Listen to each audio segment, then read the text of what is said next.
It started with a single call, static, then a faint voice whispering a name.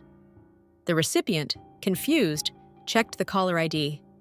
The number was familiar but impossible. It belonged to a phone line that had been disconnected for years. Thinking it was a prank, they ignored it.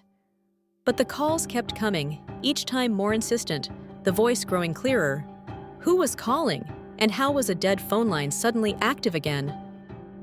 Curiosity turned to fear when the voice on the other end spoke personal details. Things no stranger should know. The caller described childhood memories, long-forgotten secrets. The recipient's hands trembled as they asked, "Who is this?" Silence. Then a whisper, "You know me." A chill ran down their spine. They checked the number again. It was still the same, disconnected for years. How could someone be calling from a line that no longer existed?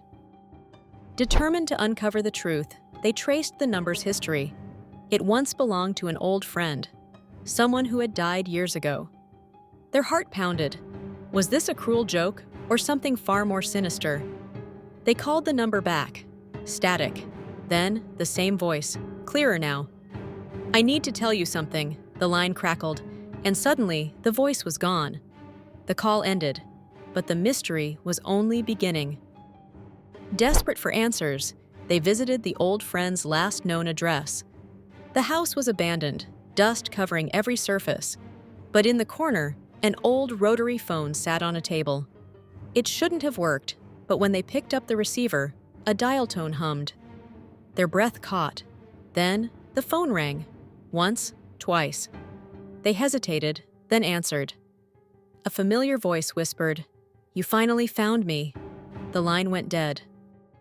Shaken, they left the house, but the calls didn't stop. Each night, the phone rang at the same time. The voice pleaded, "Listen to me!" But every time they tried, the call would cut out. They sought help, but no one believed them. Then, one night, the calls stopped. Silence. Relief turned to dread when they checked their voicemail. A final message, "I'm coming to you now." The line went dead forever.